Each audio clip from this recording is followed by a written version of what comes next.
Well, it is a beautiful day, and you know, as long as I have been doing this channel, I get surprised when I come across stories that I've never heard before, especially ones that are, you know, not crazy far away. But what a journey we have today. We are going to try to find a lone final resting place of a gentleman just simply known as the peddler.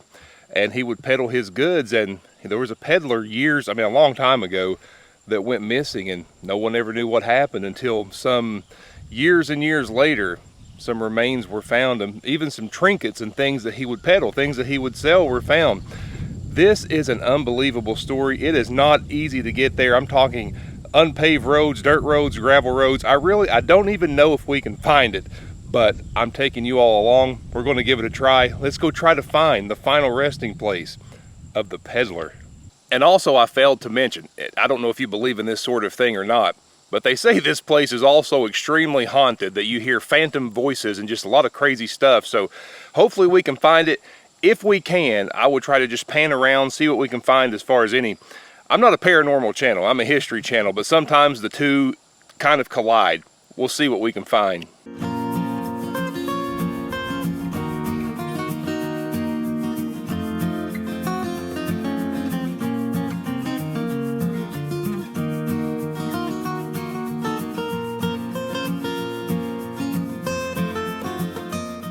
I mean, you talk about being in a primitive location. They call this place Dead Man's Hollow, and whoever named it right. I mean, there are gnats and flies and bugs and everything.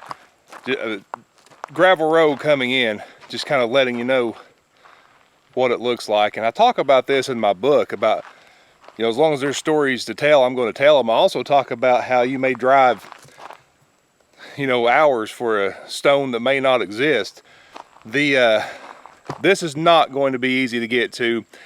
I don't know how close I'm going to be able to get, but the story of the peddler is it's a crazy story, and yeah, I'll let you know a little bit about it now. Deep in the hills of southern Ohio, where the trees grow thick and the roads disappear into shadow, there is a place the locals call Dead Man's Hollow.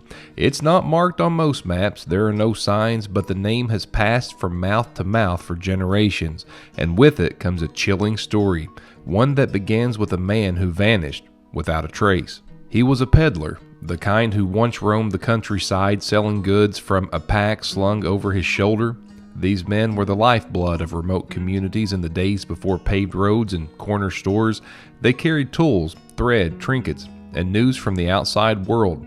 Most people welcomed them gladly, but for one man, that journey would end in the depths of this very forest, in silence and in blood. He was last seen heading into a remote part of what is now Shawnee State Forest. The terrain there is rugged, dense woods, steep hollows, and barely a trail to follow. People said he planned to make a few stops along the back roads, maybe trade with a logging camp or sell to a few families living off the land. But after that, nothing. He simply disappeared. Now, at first, no one thought much of it. Peddlers sometimes moved on without saying goodbye. They took new routes. They went where the money was. But as the weeks dragged on, questions started to build. No one had seen him in Portsmouth. No one remembered passing him on the road.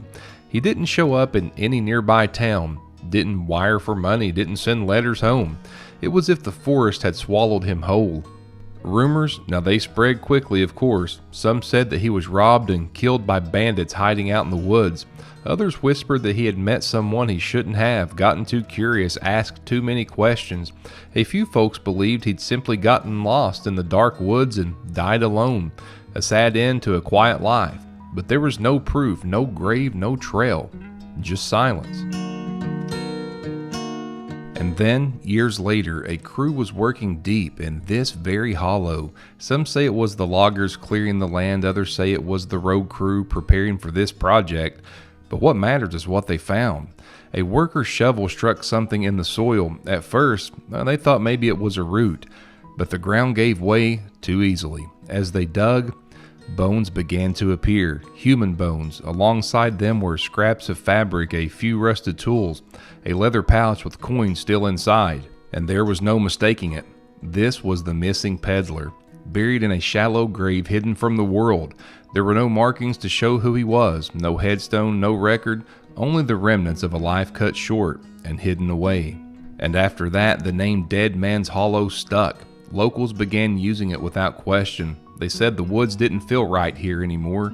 People who had never believed in ghosts began to speak of strange sounds here at night, whistling like someone calling out in the dark, the sounds of footsteps on dry leaves too close for comfort.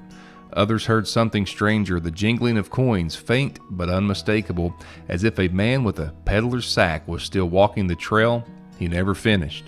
And some hikers reported being watched, though no one was ever there. Dogs refused to enter certain parts of the woods, and more than one hunter claimed to see a shadow cross the path in front of them, long, thin, and gone in an instant. They say the air gets colder in the hollow, that it's hard to breathe here, even in the summer, that the silence isn't natural, it presses in like the forest is holding its breath. There are no official records to confirm who the man was, no police file, no coroner's report. His name, if it was ever known, has been lost. But the legend lives on, not in books or in papers, but in the people who still remember, in the way they say his story, in the way they won't camp in that hollow overnight, in the way they look over their shoulder when the woods grow too quiet. Dead Man's Hollow remains one of the most isolated places in the entire forest. There are no signs, no trails to mark where it all happened, and maybe that's fitting. The peddler came into silence, and he was taken in silence. All that remains now is the echo, a legend passed down, a story that refuses to die.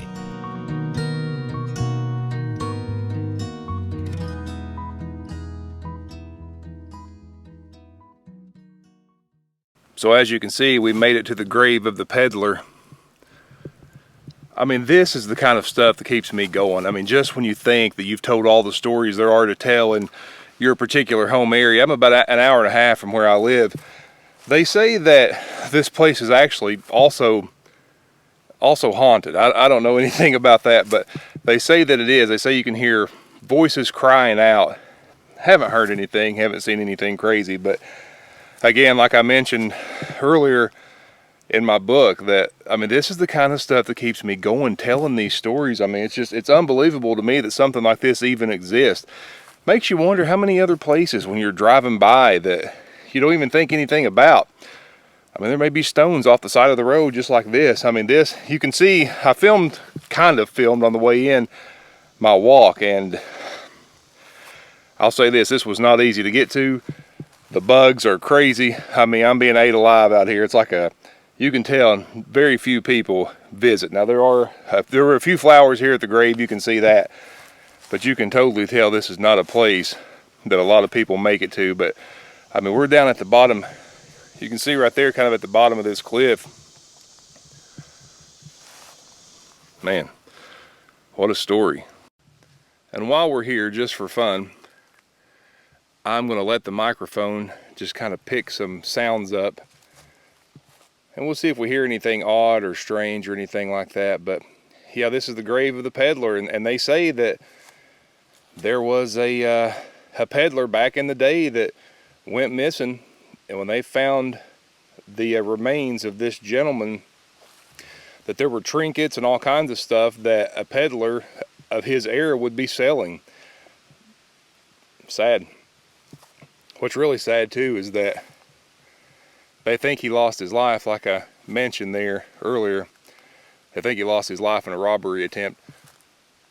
Let's see if the microphone picks anything up.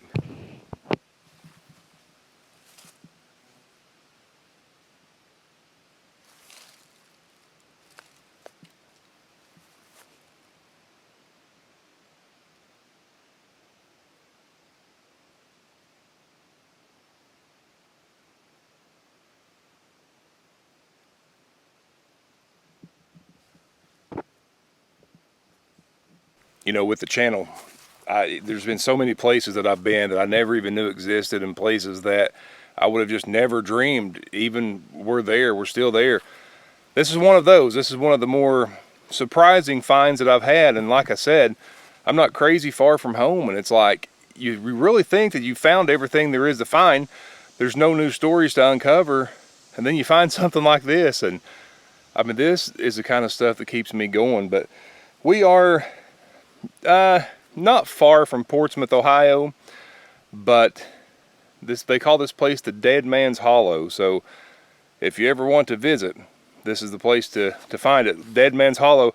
There actually was, and I really couldn't believe this because I looked up the GPS coordinates.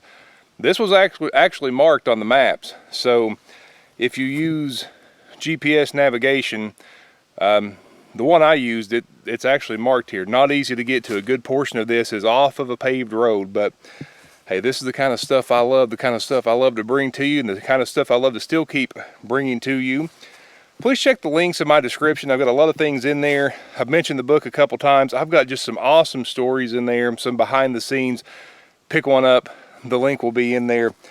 And we are in the Shawnee State Park. So, from Dead Man's Hollow at the Shawnee State Park up here in Ohio, just outside of Portsmouth, Ohio, I will see you again soon.